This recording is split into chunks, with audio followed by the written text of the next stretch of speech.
اعوذ باللہ من الشیطان الرجیم بسم اللہ الرحمن الرحیم۔ السلام علیکم پیارے بچوں، جماعت چھٹی کی اردو موضوع ہے سوامی ویویکانند۔ پیارے بچوں، آج اس کا ہم تیسرا پیراگراف جو کہ ہم پڑھنے، کل ہم نے 2 پیراگراف پڑھی، آج اس کا تیسرا جو پیراگراف ہے وہ ہے۔ تو کل کیا کہا شری رام کرشن نے؟ کسی توقع کے بغیر جواب دیا۔ کیا جواب دیا؟ جب اس نے اسے کہا کہ آپ نے خدا کو دیکھا ہے، اس نے کہا میں نے اسی طرح خدا کو دیکھا جس طرح میں آپ کو دیکھتا رہتا ہوں۔ تو سوامی ویویکانند کو رام کرشنا مشن کا بانی کہا جاتا ہے۔ انہی کی کوششوں سے مغربی دنیا، بالخصوص امریکی اور یورپ کو ویدانت اور یوگا کے ہندوستانی فلسفوں سے شناسائی ہوئی۔ اتنا ہی نہیں، بین المذاہب آگاہی کا بیڑا اٹھانے کا سہرا بھی انہی کے سر جاتا ہے، جس سے 19ویں صدی کے اختتام پر ہندوازم ایک عالمی مذہب کے طور پر ابھرنے میں کامیاب ہوا۔ جدید ہندوستان میں ہندو مت کے احیائی نو کے بغیر سوامی ویویکانند کی کوشش کو خاص اہمیت حاصل ہے۔ ویویکانند روحانی گرو راما کرشنا نے ان کو سکھایا تھا کہ تمام مذاہب سچے ہیں اور انسان کی خدمت ہی خدا کی بڑی عبادت ہے۔ کیونکہ اس نے اسے کہا کہ انسان کی خدمت کرنا، یا سب جو کچھ بھی دنیا میں ہے وہ سب خدا کے بندے ہیں۔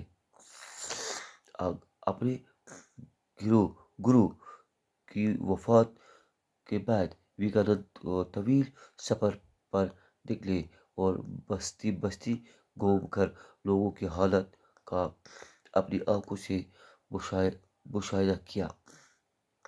انہوں نے امریکہ اور یورپ کا سفر بھی کیا اور وہاں لوگوں کے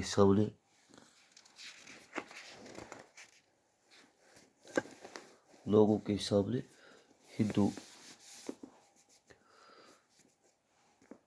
ہندو کا فلسفہ بیان کیا۔ ویویکانند اپنے نظریات کی بنیاد ویدانت فلسفے پر رکھی۔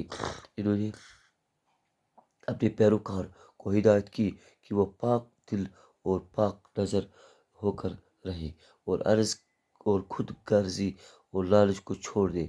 انہوں نے انسان سازی کو اپنا مقصد قرار دیا، اپنی غیر معمولی صلاحیتوں اور علمی و عملی سطح پر اپنی بے لوث کوششوں کی بدولت ان کو جدید ہندو ازم میں سب سے زیادہ بااثر شخصیت مانا جاتا ہے۔ انہوں نے ہندوستان اور اس سے باہر ہندو مت کے اندر ایک نئی روح پھونک دی۔ انہوں نے ہندو مت کے تمام فرقوں اور دنیا کے تمام مذاہب کو ایک ہی منزل تک پہنچانے والے راستے قرار دیا۔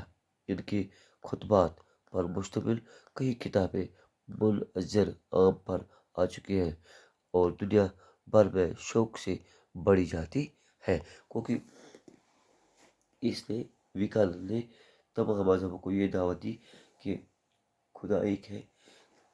اس نے لوگوں کو سمجھایا کہ خدا کی عبادت کیسے کرنا ہے۔